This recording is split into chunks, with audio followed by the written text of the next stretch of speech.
सरकारों की नीयत में आ जाए फर्क, अगर नजारा चाहे जन्नत का क्यों ना हो गर्क हो जाए।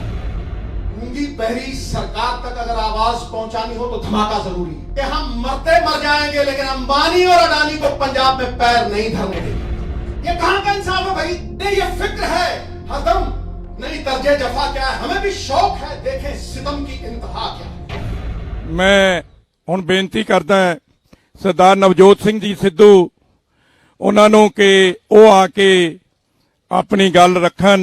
सरदार नवजोत सिंह जी सिद्धू।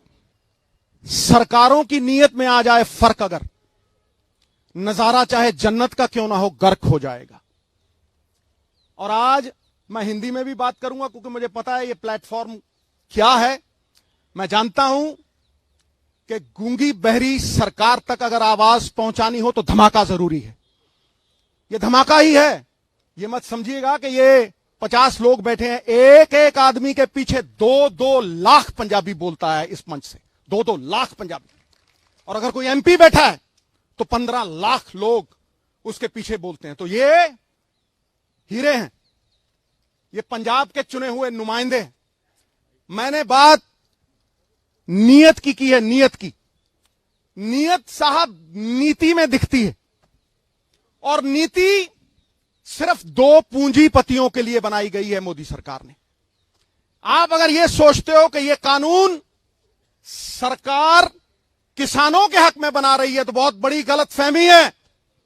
यह सिर्फ 2 पूंजीपतियों के हक में उन्हें रिमोट कंट्रोल देने के लिए कानून बनाए गए हैं। और मैं आज डंके की चोट पे यह कहता हूं, छाती ठोक के यह कहता हूं कि हम मरते मर जाएंगे लेकिन अंबानी और अडानी को पंजाब में पैर नहीं धरने देंगे। ये लीडर हैं। 100 भेड़ों के आगे एक शेर लगाओ, भेड़ें शेर हो जाती हैं। और ये शेरों के आगे बब्बर शेर है। और इनके आगे मैं बात जो करने वाला हूं वो बड़ी पते की और यहां वाजिब है। ई नैम तो पहले भी था साहब, पहले भी ऑनलाइन ट्रेडिंग होती थी। आप मंडियों की बात करते हो, आप ये बात करते हो कि फ्री मार्केट होनी चाहिए, तो फिर यह कानून बनाने की क्यों जरूरत है? बाहर से ई नैम होता था, ऑनलाइन ट्रेडिंग होती थी। ये कानून क्यों बनाए गए? ये कानून इसलिए बनाए गए कि पंजाब के किसान के कानूनी अख्तियार, कानूनी अधिकार पूरी तरह से छीन लिए जाएं। मैंने आज तक कोई ऐसा कानून नहीं देखा जो किसान को कोर्ट में जाने से रोकता है।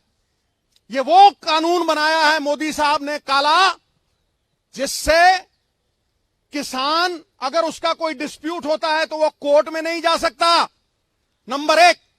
नंबर 2, वो एसडीएम के पास जाएगा या वो डीसी के पास जाएगा जिसका कंट्रोल सेंटर की सरकार के पास होगा।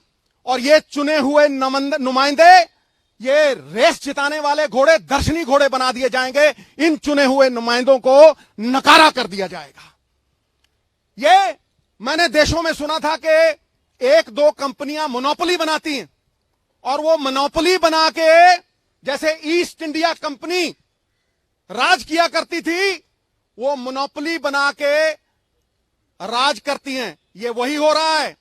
ये रिमोट कंट्रोल ये गोरे अंग्रेजों के हाथ में नहीं, ये काले अंग्रेजों के हाथ में दिया जा रहा है। और ईस्ट इंडिया कंपनी की तरह ये पूरे का पूरा कंट्रोल हमें कठपुतलियां बनाने के लिए अंबानी और अडानी के हाथ में देने की ये साजिश है।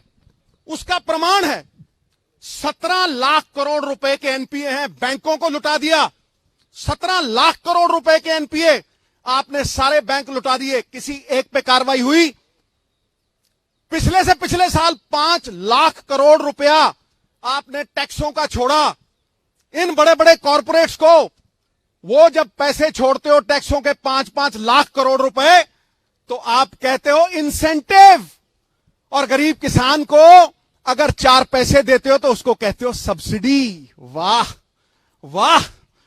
17 लाख करोड़ के एनपीए। पूछिए मोदी सरकार से क्या जवाबदेही बनाया है किसी को? 5 लाख करोड़ रुपए के रेवेन्यूज फोरगॉन बजट में आते हैं। ये तिवारी साहब बैठे हैं, एमपी साहिबान बैठे हैं, रेवेन्यूज फोरगॉन। वो रेवेन्यूज फोरगॉन आप छोड़ते हो, वो इंसेंटिव और किसान की जो बनी बनाई इनकम थी। किसान क्यों डरा हुआ है?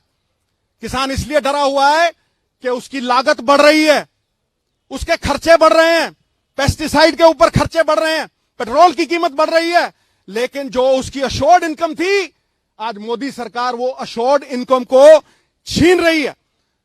पॉइंट नंबर 2, ये पहला था। Point number 2, this is an attack on the federal structure of India. ये हमारे संघीय ढांचे के ऊपर एक अटैक है। It impinges and impedes on the spirit of the constitution. ये कॉन्स्टिट्यूशन की स्पिरिट पे, हमारी आत्मा पे ये आघात है। हर स्टेट के अलग अलग मसले हैं, हर एक स्टेट के अलग अलग मसले हैं साहब। इसीलिए उन अलग अलग मसलों को सुलझाने के लिए वहां की सरकारों का चयन होता है। ये कहां का इंसाफ है कि एक चीफ मिनिस्टर और उसके सारे चुने हुए नुमाइंदे, ऑपोजिशन वगैरह सारी इकट्ठी, तुम एक स्टेट के चुने हुए नुमाइंदों की आवाज को दबा रहे हो और उसके 70% किसान उनकी आवाज को दबा रहे हो। It is an attack on our federal structure. Federal structure पे ये जो अटैक है, इसके बारे में मैं पूरी तरह से पुरजोर विरोध करता हूं। और प्रियम्बल में एक वर्ड आता है फ्रेटर्निटी। फ्रेटर्निटी का क्या मतलब है? फ्रेटर्निटी का मतलब है कि हम आपसी भाईचारे में बंधे हुए हैं, हम पारिवारिक सांझ में बंधे हुए हैं, और वो यूनिटी इन डाइवर्सिटी। हमारी भाषाएं अलग हैं, हमारी भाषाएं अलग हैं, हमारा कल्चर अलग है, लेकिन फिर भी हम एक हैं। तो जब हम अपने स्टेट की बात बुलंद कर रहे हैं या किसी इंडिविजुअल किसान की बात बुलंद कर रहे हैं, हम किसान के साथ साथ हम संविधान के पक्ष में लड़ाई लड़ रहे हैं। हम आज संविधान के पक्ष में खड़े हैं, अपने फेडरल स्ट्रक्चर के पक्ष में खड़े हैं। एकता तो जेल की भी होती है, लेकिन साहब ये जेल की एकता नहीं है, ये आपसी भाईचारे की, हिंदुस्तान की एकता है। ये यूनिटी इन डाइवर्सिटी है, और वो संजीदगी से लेने वाली बात है। जो लोग, और मैं प्राइम मिनिस्टर साहब को कह रहा हूं, जो लोग वन नेशन वन मार्केट की बात करते हैं, वो पंजाब के चुने हुए नुमाइंदों की और एक चीफ मिनिस्टर की आवाज को दबा रहे हैं और कुचल रहे हैं। ये हम कभी बर्दाश्त नहीं करेंगे।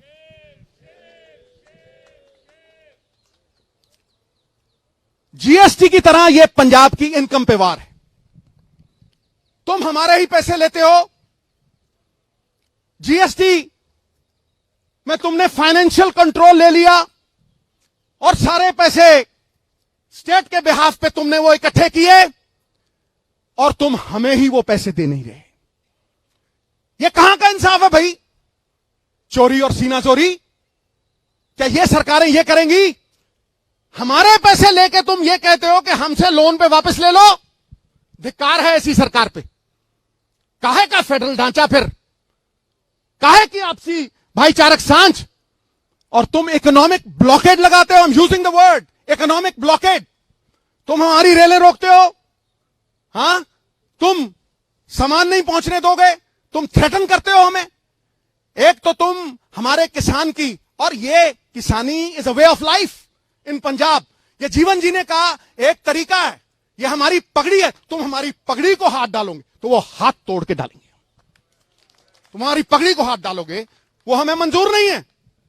और मैं आज भी ये कहता हूं कि तुमने हमें सवेरे भी रोकने की कोशिश की। किसानी का संघर्ष जो है वो पवित्र संघर्ष है, झंडे में डंडे वाला संघर्ष है, नॉन वायलेंट संघर्ष है। तुम उस संघर्ष को बाहरी ताकतों के साथ जोड़ोगे तो तुम किसान का निरादर कर रहोगे, उसका अपमान करोगे, वो हम सहन नहीं करेंगे। अगली बात मैं कर रहा हूं, पहले आपने जीएसटी छीन लिया हमारी मंडियों से। 5,000 करोड़ रुपया, सीएम साहब बैठे हैं, बाकी लोग बैठे हैं, 5,000 करोड़, पिछले साल 4,000 करोड़, इस साल 5,000 करोड़ बाप दादाओं ने, हमारी पुश्तों ने, 4 पीढ़ियों ने मिलके वो इंफ्रास्ट्रक्चर खड़ा किया है। मैं पूछता हूं नरेंद्र मोदी जी से कि मोदी साहब, जहां आपने ये मंडियां नहीं है, जहां आपने ये पहले लागू किया, मुझे ये बताएं कि वहां का किसान, उसकी क्या हालत है? वो लेबर कर रहा है, वो लेबर कर रहा है। देखिए आप, मैं स्टेटों का नाम नहीं लेना चाहता क्योंकि वो भी सब में हमारी पगड़ी है, हम जानते हैं, लेकिन तुम हमारे किसानों को लेबर करवाओगे, इस पगड़ी को हम पैरों में नहीं लड़ने देंगे और यह संघर्ष हमारा गहना बनेगा। मन्नू साडी दातरी असी मन्नू दे सोए, जो जो मन्नू वडदा असी धूण सवल्ले होए, असी धूण सवल्ले होए। चूने की छत के ऊपर जितने थप्पड़ मारोगे वो उतनी ही सख्त, उतनी ही तगड़ी होती जाएगी। ईंट को आग में डालोगे, सोने को आग में डालोगे, वो पक जाएगा और भी चमकेगा। मैं अगला पॉइंट जो है वो ये कह रहा हूं कि पहले आपने जीएसटी छीना, फिर आप हमारी मंडियों पे आ गए। 28,000 आड़तिया रजिस्टर्ड, 5 लाख मजदूर जो मंडियों में काम करता है, हमारे बाप दादाओं का बना हुआ इंफ्रास्ट्रक्चर, तुम उसे बर्बाद करने के ऊपर तुले हो। और जहां तुमने ये फ्री मार्केट लगाई है वहां किसान लेबर कर रहा है। उसके बाद मैं अगली बात करता हूं, क्या यह अकेले पंजाब की बात है? क्या ये अकेले सिर्फ चीफ मिनिस्टर की बात है या इन एमएलओ की बात है? नहीं, यह हर हिंदुस्तानी की बात है, क्योंकि फूड इन्फ्लेशन आएगी, भुखमरी आएगी। मैं कह रहा हूं आज, कैसे कह रहा हूं? क्योंकि आपने इस कानून में अंबानी और अडानी साहब जैसे लोगों को, होर्डिंग को लेजिटिमाइज कर दिया। आपने उसमें लिख के दिया कि आप ये अनाज अपने गोदामों में रखिए, 50 गुना और 100 गुना बेचिए, 50 गुना और 100 गुना बेचिए। भुखमरी का कारण क्या है? मैं डंके की चोट पे कहता हूं, कोई डिबेट कर ले मेरे साथ, कोई। भुखमरी का कारण यह नहीं है कि अनाज नहीं है, अनाज होता है साहब, अनाज गोदामों में होता है अंबानी और अडानी साहब के, लेकिन वो गरीब की पहुंच के परे हो जाता है, इसलिए इन्फ्लेशन आती है। और इन्फ्लेशन का असर अमीरों पे नहीं होता। हम तो कहते हैं भर दे भैया, अपना टैंक भर दे, कोई चक्कर नहीं, लेकिन जो गरीब 500 रुपए कमाता है, वो 500 रुपए की वैल्यू 200 रह जाती है। जो वो 500 में खरीदता था वो 2000 में खरीद नहीं पाता। तुम्हारी जीएसटी ने व्यापारी मारा और आज ये काले कानून किसानों को मार रहे हैं, हमारी पहचान को मिटा रहे हैं। बाबा नानक ने दी थी ये हमें पहचान, मरते हुए मर जाएंगे, इस पहचान को नहीं मिटने देंगे। नाम ही खो देंगे तो किधर जाएंगे, और पहचान खो देंगे सिद्धू तो बिखर जाएंगे, नहीं बिखरने देंगे हम पंजाब को। और आखिरी पॉइंट जो मैं कहना चाहता हूं वो ये है कि आप एहसान फरामोश हो गए हो, आप एहसान फरामोश हो गए हो। मैं डंके की चोट पे कहता हूं। किस तरह से कहता हूं? क्या पंजाब को ग्रीन रेवोल्यूशन की जरूरत थी? नहीं, पंजाब ने पूरे देश का पेट भरा, 2% लोगों ने 67% लोगों का पेट भरा। फिर तुमने गरीब को अन्न कैसे दिया? सस्ती MSP Punjab, Haryana, western UP से उठा के आपने 80 करोड़ लोगों का पेट भरा और उसी को पीडीएस द्वारा उन्हें सप्लाई किया। पेट्रोल 6 रुपए का था 92 में, 78 का हो गया, और किसान की एमएसपी 3 गुना बढ़ी, वो 12 गुना, 17 गुना, और ये 3 गुना। कॉर्पोरेटों में जो काम करते हैं 1,000 गुना उनकी तनख्वाह बढ़ गई, और 1982 से लेके किसान की एमएसपी सिर्फ 15 गुना। ये कहां का इंसाफ है? ये किस तरह हम बयां करें? चाहे मंडी एमएसपी मॉडल हो या दूसरा, पहले केंद्र ने हमें इस्तेमाल किया और फिर यूज एंड थ्रो वाली पॉलिसी करके इन्होंने हमें फेंक दिया। ये 3 पॉइंट मेरे इस केंद्र की सरकार को, कहीं भी किसी को भी भेज दें और बहस कर लें, खुलेआम जहां बुलाएंगे मैं आऊंगा। यदि हार गया, राजनीति सदा के लिए छोड़ दूंगा, सदा के लिए। मैं डंके की चोट पे कहता हूं। उन्हें यह फिक्र है, आखिर में ये मैं शेयर करके फिर सीएम साहब के हवाले स्टेज करता हूं। उन्हें यह फिक्र है हरदम, नई तर्जे जफा क्या है? तर्जे जफा होती है जुल्म। उन्हें यह फिक्र है हरदम, नई तर्जे जफा क्या है? हमें भी शौक है, देखें सितम की इंतहा क्या है। हमें भी शौक है, देखें सितम की इंतहा क्या है। गुनाहगारों में शामिल हैं वो लोग जिन्होंने ग्रीन रेवोल्यूशन, व्हाइट रेवोल्यूशन अशरन की। गुनाहगारों में शामिल हैं, गुनाहों से नहीं वाकिफ। अरे सितम करते हैं वो, खुदा जाने खता क्या है। बात खत्म।